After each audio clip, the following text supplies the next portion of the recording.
جیسے مہندی شادی لگانا، میں جو ہلدی ہلدی لگانا، اور یہ سب مہندی ہمارے یہاں کے لگاتے ہیں رواج ہیں۔ یہ ان ضروری لوگوں نہیں کہ کے پوری لیے دنیا یہ میں ہلدی خاص لگ رہی ہے، پیغام ہمارے علاقے وہ میں لوگ ہوتی ہیں، اس ویڈیو کو ہندوستان میں ضرور پھیلی سنیں، ہوئی ہیں۔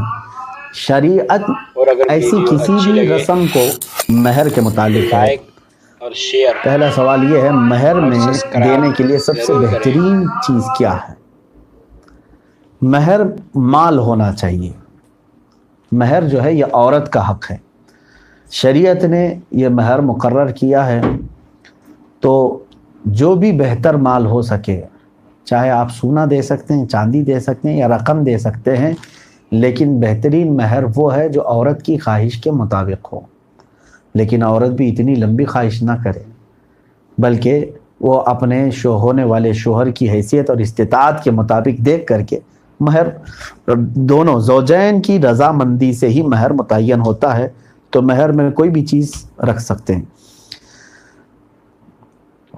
اب یہاں پر ایک سوال یہ بھی ہے، حضور صلی اللہ تعالیٰ علیہ وسلم نے مہر میں کیا کیا چیزیں دی تھیں؟ رسول کریم صلی اللہ علیہ وسلم کا مہر کیا تھا؟ اس کے متعلق ایک حدیث پاک صحیح مسلم میں ہے، عائشہ صدیقہ رضی اللہ عنہا سے۔ آپ فرماتی ہیں رسول کریم صلی اللہ تعالیٰ علیہ وسلم جب نکاح فرمائیں، اب وہ میں حساب بتاؤں گا تو حساب آپ کو معلوم ہونا چاہیے کہ کیونکہ پرانے اوزان ہیں، پہلے کے وزن ہیں۔ فرماتی ہیں رسول کریم صلی اللہ تعالیٰ علیہ وسلم نے اپنی ازواج مطہرات کو جو مہر عطا فرمایا ہے وہ اوقیہ جو ہے ایک وزن ہے، اوقیہ ایک وزن ہے۔ فرماتی ہیں کہ 12.5 اوقیہ چاندی حضور صلی اللہ تعالیٰ علیہ وسلم اپنی ازواج مطہرات کو مہر میں عطا فرمائے۔ 12.5 اوقیہ، اوقیہ کیا چیز ہے، اب کے زمانے میں وہ کتنا ہے یہ معلوم کرنا ضروری ہے۔ ایک اوقیہ ہوتا ہے 130 گرام 636 ملی گرام، سمجھ رہے ہیں آپ؟ 130 گرام 636 ملی گرام ایک اوقیہ کا یہ وزن ہے۔ اب آپ 12.5 اوقیہ کا وزن کر لیں کتنا ہوتا ہے، تو تقریباً میں نے ایک لگ بھگ اندازے میں ابھی جو کیلکولیٹ کیا ہے، تو پورا میں یہ ملی گرام میں نہیں لایا ہوں، لیکن تقریباً کی بات کر رہا ہوں۔ رسول کریم صلی اللہ تعالیٰ علیہ وسلم نے جو مہر عطا فرمایا وہ 1 کلو 650 گرام چاندی تھی، 1 کلو 650 گرام چاندی۔ تو نئے نئے دولہے محفوظ کر لیں، 1 کلو چاندی خرید لیں، 1 کلو 650 گرام چاندی۔ ہاں، اس کی قیمت بھی دے سکتے ہیں آپ، کوئی ضروری نہیں، لیکن حضور پاک صلی اللہ علیہ وسلم کا مہر آپ نے پوچھا ہے تو میں نے یہ مہر بتایا ہے۔ اور ساتھ ہی میں حضرت فاطمہ زہرا رضی اللہ تعالیٰ عنہ کا جو مہر تھا، مہر فاطمی مشہور ہے، 400 مسقال چاندی کہا جاتا ہے، لیکن جو ہمارے فقہاء کرام نے تحقیق کی ہے تو مہر فاطمہ جو تھا وہ 1 کلو 866 گرام 66 گرام 1 kg اور 866 گرام چاندی، یہ حضور پاک صلی اللہ علیہ وسلم نے حضرت فاطمہ زہرا رضی اللہ تعالیٰ عنہ کا مہر رکھا تھا، جو حضرت علی کرم اللہ وجہہ الکریم کے لیے تھا، یعنی آپ کو دینا تھا۔ تیسرا سوال ہے کہ نکاح کے لیے لڑکے والے لڑکی کے گھر والوں کو بہت پریشان کرتے ہیں، اس پر روشنی ڈالیں۔ اس پر میں نے کئی مرتبہ اپنی تفسیروں وغیرہ میں بھی کہا ہے کہ دیکھیں ہندوستان میں بہت سارے رواج جو ہے غیر مسلموں سے لوگ لے چکے ہیں۔ اصل میں نکاح کا بوجھ پورا لڑکی کے اوپر ڈالنا یہ سراسر ظلم ہے۔ جیسے ہمارے ہاں ہو رہا ہے کہ لڑکا جو ہے یا لڑکے کی طرف سے مانگ ہوتی ہے جہیز کی، اور لڑکی کے کپڑوں کی، خود کے جوڑے کی، علاوہ الگ سے پیسوں کی، پھر گاڑی کی۔ کوئی ظلم ہے؟ تو اس طرح سے میرے آقا صلی اللہ علیہ وسلم نے حکم نہیں فرمایا، بلکہ اللہ کے نبی صلی اللہ علیہ وسلم نے فرمایا نکاح کو آسان کرو کہ زنا مشکل ہو جائے۔ اور تم نے لڑکی جن کے گھر میں پیدا ہوئی اس کے اوپر تو آفت ڈال دی ہو۔ اور اتنا ہی نہیں، شادی کرنے کے بعد کے بھی معاملات دیکھیں تو سب لڑکی کے گھر میں، دولہا خرچہ کیا کرتا ہے، مرد ہو کر کے فقیر کی زندگی گزار رہا ہے، مرد ہے لیکن بھیک مانگ رہا ہے لڑکی سے۔ کیسی یہ بے حیائی کی بات ہے کہ اللہ تعالیٰ نے تمہیں مرد پیدا کیا، تم کو معاش کا ذمہ دیا، تم کماتے ہو، لیکن بیچاری جو نہیں کماتی اسی سے تم جہیز بھی مانگ رہے ہو، گاڑی بھی مانگ رہے ہو، پیسے بھی، اور اپنے پہننے کا جوڑا بھی۔ اتنا ہی نہیں، شادی میں پوری بارات لے کر کے اسی کے گھر پہ ٹپکتے ہیں اور پورا کا پورا اس کا صاف کر کے آئیں، اور اس میں بھی اگر کچھ کمی ہو تو ہمیشہ کے لیے اس کو عیب لگائیں۔ یہ ظلم نہیں ہے؟ میں نے دیکھا ہے کہ یہاں پر لڑکے یہاں سے سوائے ولیمے کے کوئی خرچہ نہیں کرتا، ولیمے کے بعد بھی ساری جمعہ کی وہیں جا کر کے کرتا ہے لڑکی کے گھر میں، پھر بچہ کے پہلے کی بچے کی ولادت ہو تو وہ بھی لڑکی کے گھر والے پر، عقیقہ ہو تو وہ بھی لڑکی کے گھر والے پر۔ تم نے احسان کر دیا کیا لڑکی کے گھر پہ ایک بچہ پیدا کر کے؟ تمہاری ذمہ داری ہے۔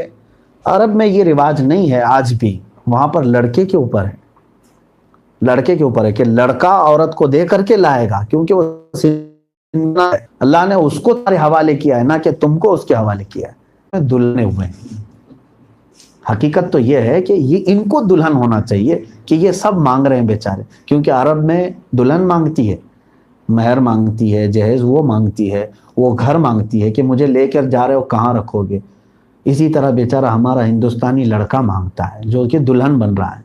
تو میں نوجوانوں سے کہوں گا تم بے حیا دلہن مت بنو، اللہ نے تمہیں مرد بنایا ہے، تم خود اپنے ہاتھ سے کماؤ اور عورت کا اچھا مہر دو اور اس کے گھر سے مطالبے نہ کرو۔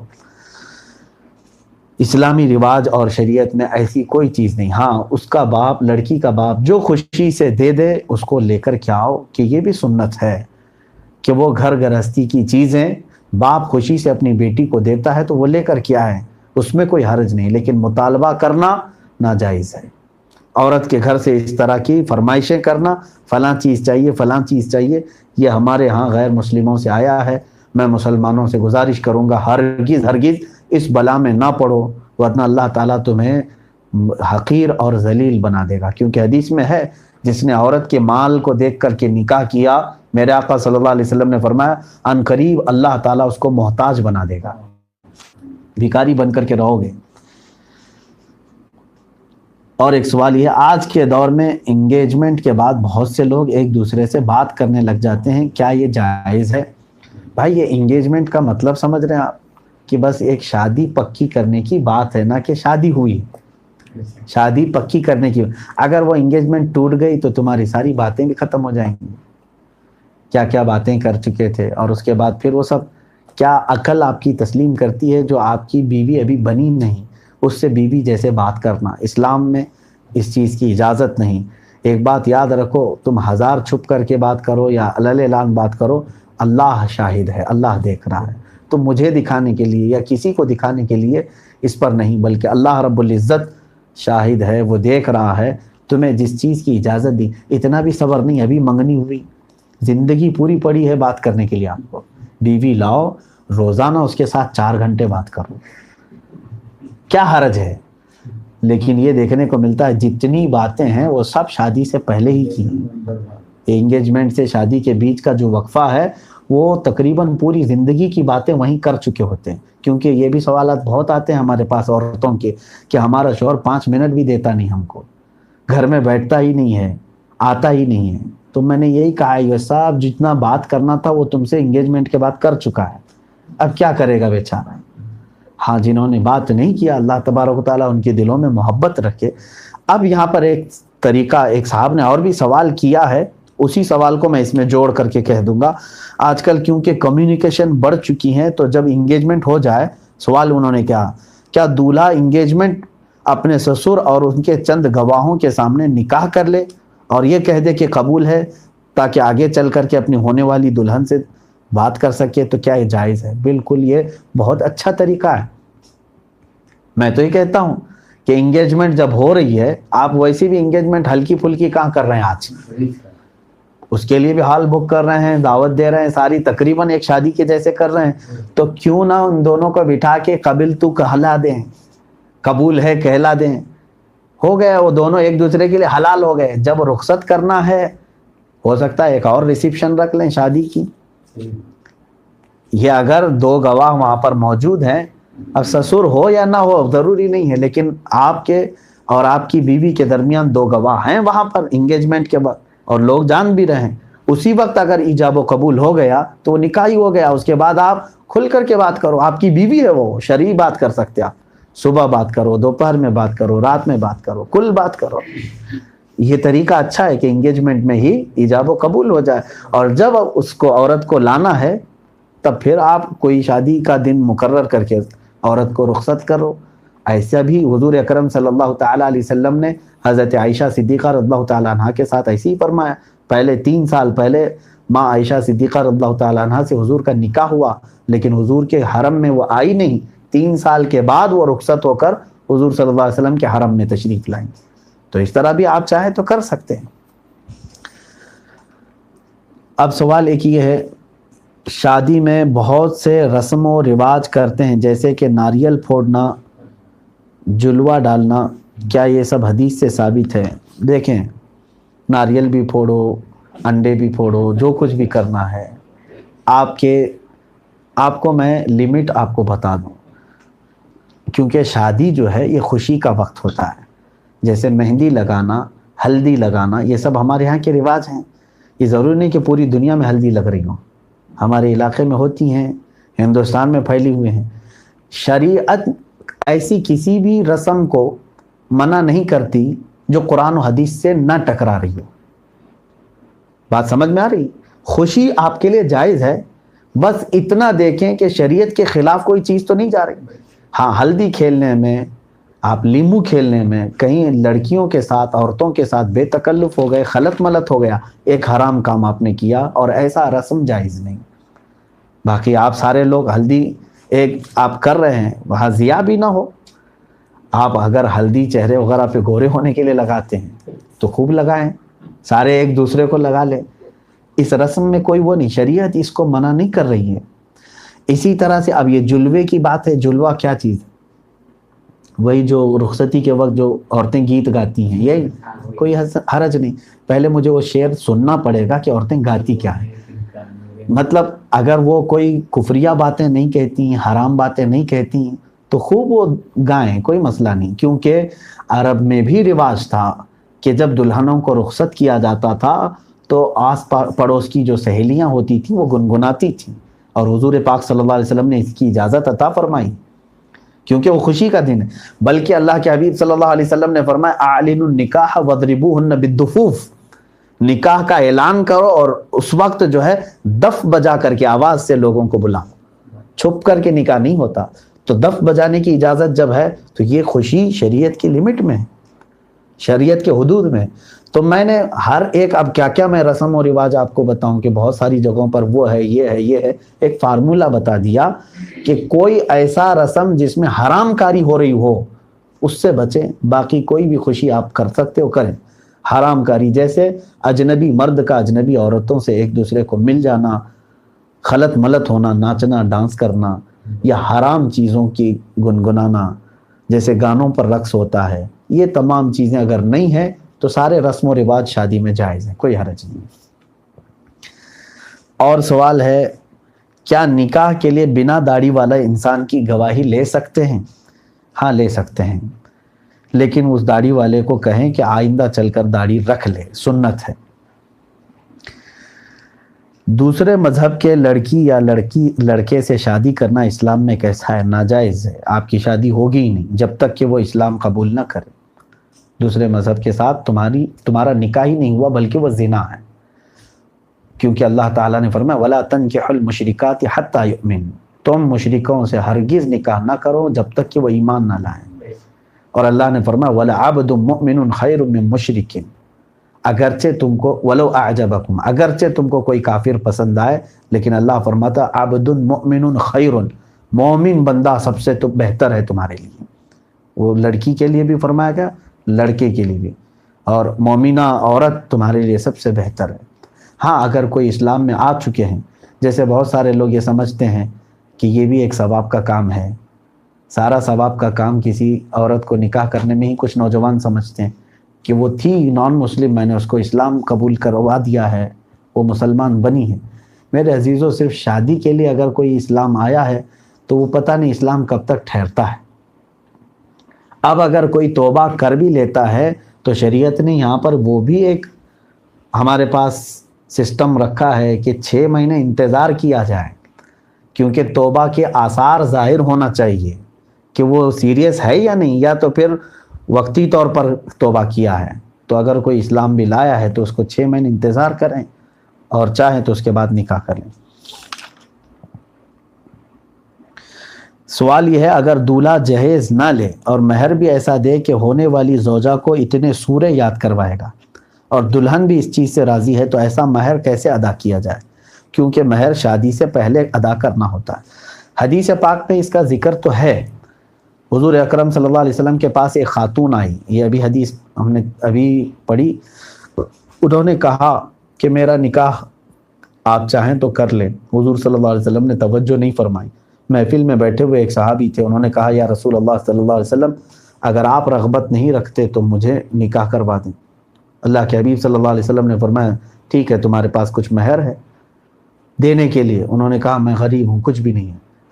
کہا جاؤ ایک انگوٹھی اگر مل جائے تم کو، لوہے کی انگوٹھی ہو تو لے آؤ، مہر میں کچھ تو دینا ہوگا۔ انہوں نے کہا میرے پاس لوہے کی انگوٹھی تک بھی نہیں۔ سب چلے گئے محفل میں۔ حضور اکرم صلی اللہ علیہ وسلم نے اس صحابی سے پوچھا حل معک من القرآن، کیا تمہارے پاس تم کو قرآن کی کوئی سورہ یاد ہے؟ انہوں نے کہا ہاں کذا و کذا، یہ سورتیں یاد ہیں۔ کہا جاؤ اس خاتون کو وہ سورتیں یاد کراؤ، یہی تمہارا مہر ہے۔